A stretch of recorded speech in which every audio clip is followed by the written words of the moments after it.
It never crossed my mind that I'd be forced to defend access to my own home. Sounds absurd, doesn't it? Yet, that's precisely the situation I found myself in. The evening I guided my truck onto my ranch road, I discovered an SUV positioned horizontally across it, a complete blockade. Its metallic finish was catching the evening light, the license plate facing me, almost as if it were mocking me. I left the truck in neutral, the engine's vibration a low thrum under my palm, as I processed the scene. Then, the driver's door swung open.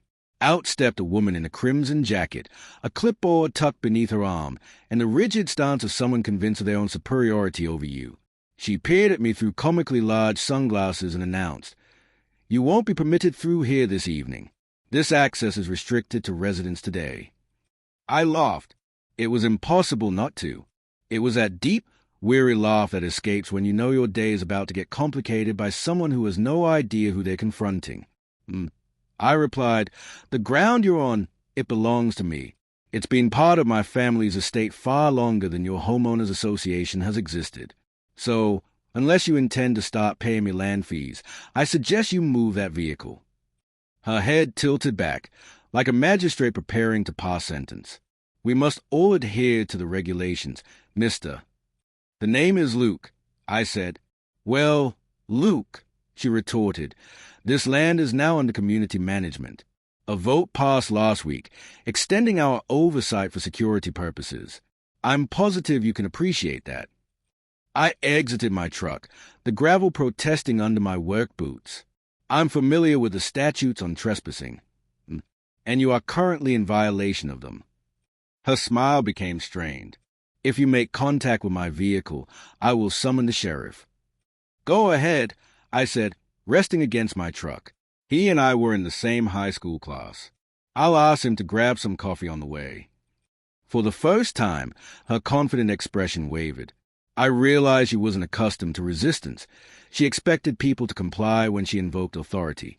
She let out an exasperated sigh, pivoted sharply, and returned to her car. But she didn't leave. She just stayed there, engine humming, challenging me to make the first concession. I didn't. We remained in that standoff until the sun dipped below the ridgeline. That evening, I parked the truck near the lake rather than escalate the situation. The air was crisp, the frogs calling from the reeds. I could see the faint glow of my cabin lights filtering through the pines. I had anticipated this moment all week. The return to silence, the absence of city clamor, the freedom from anyone's directives. And now, my tranquility was being ransomed by an individual with an inflated ego and a clipboard. As I sat there, I reflected on the pattern of minor aggression since her arrival last spring. Her name was Marlene Jacobs, the self-elected head of the Silver Creek Homeowners Association. Her authority didn't even extend to my land. I was a clear half-mile beyond the HOA border. But that technicality didn't deter her from behaving like the county regent. She'd left memos on my gate about my dog's bark, the paint on my barn, even the smoke from my campfire drifting onto her property. They all concluded with the same justification: for the betterment of the community. That phrase ignited my temper every time. People like her use the word community when they really mean submission. The following day, I found her SUV was gone, but she had left a message. Deep, intentional gouges from her tires scarring the edge of my land, clearly spun on purpose. That was the instant my patience evaporated. I drove to the county clerk's office. The air inside was thick with the smell of old paper and archival dust, antiquated ceiling fans circulating the air overhead. Mr. Henderson, a wiry man whose glasses were perpetually slipping, sat behind the counter. He'd been a friend of my family for decades. "Luke," he greeted me. "I've got a feeling this isn't a social call. Has to do with that new HOA president, doesn't it?" "You got it," I said, placing a fresh coffee on his desk. "She's barricading my road. Claims it's HOA land now." Henderson let out a dry chuckle, adjusting his glasses. "I warned your father this day would come. Let me get your deeds." He vanished into the stacks and returned with a file as thick as a phone book. "Here we are. The original 1962 survey. Your family's right-of-way is clear from County Road 14 straight to the water. The HOA boundary stops here." He tapped a solid line on the plat map. "Half a mile shy. She has no standing. Can I get certified copies of everything? Already making them, he said. As the machine worked, I recounted the blockade. He looked concerned. Be smart, Luke. These HOA types, they operate on bluff and intimidation. They'll try to provoke a response from you, then paint you as the aggressor. Yeah, I said. She's playing a dangerous game with the wrong person. My next stop was Clara Reynolds, my attorney. Clara was sharp, pragmatic, and had built a career dismantling frivolous HOA claims. She reviewed my paperwork silently as I explained the situation. When I finished, she leaned back in her chair, a predatory smile forming. She has zero legal authority over your parcel. Absolutely none. If she persists, we'll serve her with a cease and desist. Do you want me to write it up? Please, I said, and make it sound intimidating. When I returned to the ranch, I had the legal documents in my bag and a new sign in the truck bed. Metal, white, with stark black lettering. Private property. No unauthorized vehicles. I hammered it into the ground right where her vehicle had been parked. Then I drove my old plow truck up to the entrance, angled it across the road, and left it a dormant, rusted sentinel. The next 48 hours were peaceful. Suspiciously so. I repaired a railing on the porch, split a cord of wood, and tried to believe she had taken the hint. But on the third day, I heard the familiar sound of tires on my gravel. I looked up. The silver SUV was creeping up the road, slow and deliberate. She stopped short of the plow truck, powered down her window, and yelled, "You need to remove that sign. It's in violation of community aesthetic regulations." I laughed, wiping dust from my forehead. "Marlene, this sign is on my property. You should really invest in a map before you make these trips." Her expression hardened. "You don't intimidate me with that rusted piece of junk." "We'll see," I said, turning toward the barn. "How do you feel about heavy machinery?" Inside the barn, the sunlight illuminated the old plow truck. I climbed into the cab, inserted the key, and the powerful V8 engine exploded into a deafening rumble. I put it in gear, the heavy plow blade biting into the gravel, striking sparks. Marlene froze, her phone raised. "Recording. You're unhinged," she shrieked. "I'm dialing 911. I stuck my head out the window. "Great. Tell them to hurry." I never made contact with her vehicle. I just advanced the plow, shoving a mound of earth forward until it kissed her front tires. Her eyes widened in panic. She fumbled with a gear stick, and the sub's engine screamed as she threw it into reverse, speeding backward down the road and kicking up a plume of dust. I cut the engine. My heart was racing. I wasn't proud of the display, but I wasn't apologetic either. Some people refuse to understand boundaries until you illustrate them in a language they can't ignore. That evening, I called Deputy Mark Dawson, our local patrolman, and the guy I used to play football with. I gave him the short version. He sighed. "I'll swing by." When he arrived, he looked at the tracks and my plow. "You didn't actually strike her car, did you?" "Nope. Just moved some of my dirt around." He grinned. "Then you're clear. Look, between us, she's been flooding the station with calls. Claims the HOA owns half the county. We've pulled the same maps you did. She's wrong. But keep your phone handy. Record everything." "Always do," I said. A week went by. I started to relax, thinking the conflict had resolved. Then I found an envelope pushed under my gate. No postage, just my name scrolled on it. I tore it open. It was a formal letter on HOA letterhead. It cited me for hostile behavior and unapproved signage. It demanded $750 in violation fees and threatened to place a lien on my property if I failed to pay within 10 days. I burst out laughing. The audacity was breathtaking.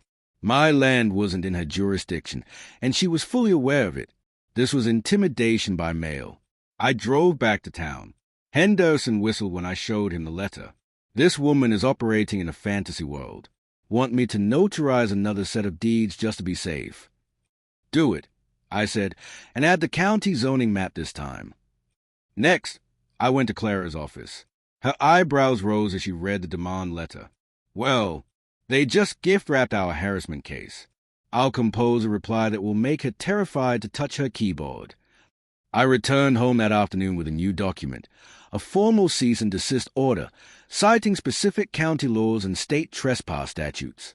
It stated, in no uncertain terms, that if Marlene or any HOA representative set foot on my land again, we would immediately file for harassment, damages, and a restraining order. As I approached the clubhouse, I saw her SUV. She was huddled with a few of her board members, pointing animatedly toward my property. I didn't get out. I just slowed the truck enough for her to see the thick legal packet on my passenger seat. Her triumphant expression dissolved. The next morning, she was back, this time on foot, standing just outside my gate.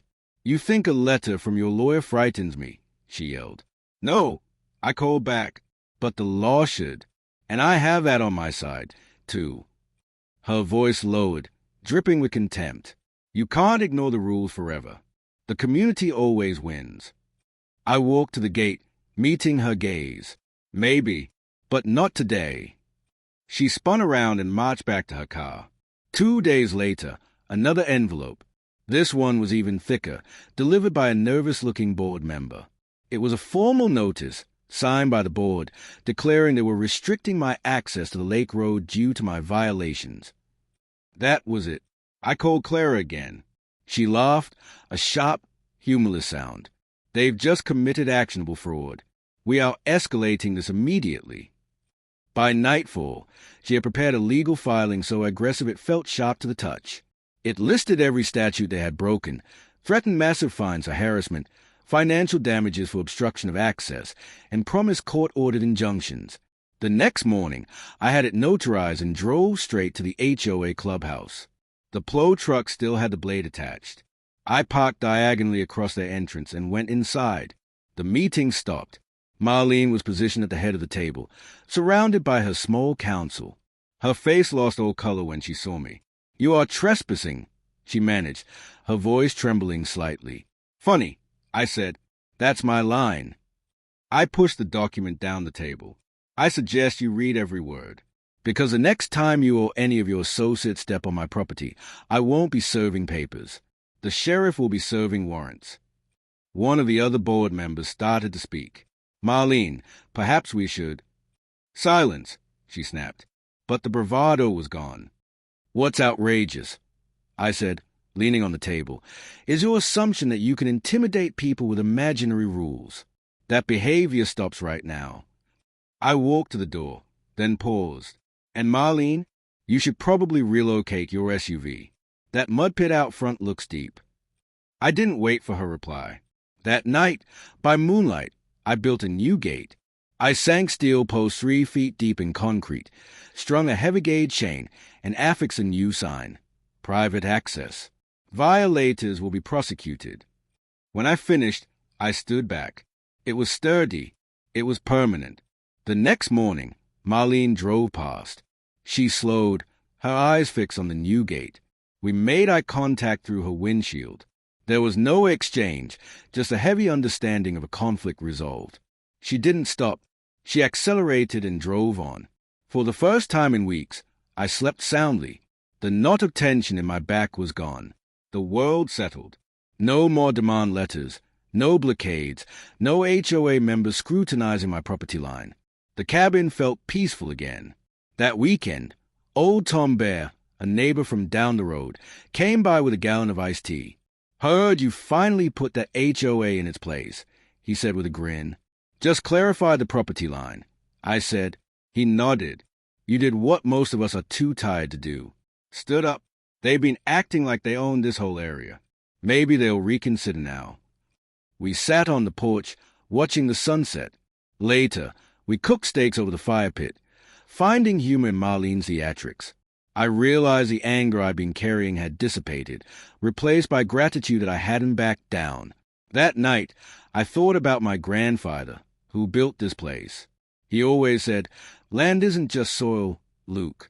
It's part of you. You defend it, or you give away a piece of yourself." I used to think it was just sentiment. Now, I knew exactly what he meant. The next morning, I walked the boundary. The new gate was solid. I threw a stick for my dog by the lake, watching the cabin's reflection in the water. I felt an own peace. Not the temporary quiet that relies on others, but the kind that comes from defending what is yours. Marlene, I heard, stepped down from the HOA board, citing stress. The new board sent a letter apologizing for the administrative error. I hung it on my wall. Weeks later, Tom visited again. You know, he said, this whole mess taught the rest of us something. We don't have to tolerate their nonsense. We're allowed to say no. I nodded. Sometimes one no is all it takes. We sat there for a long time. When he left, I stayed out until the stars appeared. I thought about how easy it would have been to just pay the fine or move the sign. But if I had, I'd have lost more than just my driveway. Maybe the plow truck was excessive. Maybe I could have been more patient. But some bullies only respect a line once you prove you're willing to defend it. Now, when I drink my morning coffee on the porch, I feel something profound. Ownership, not just of the dirt, but of my solitude.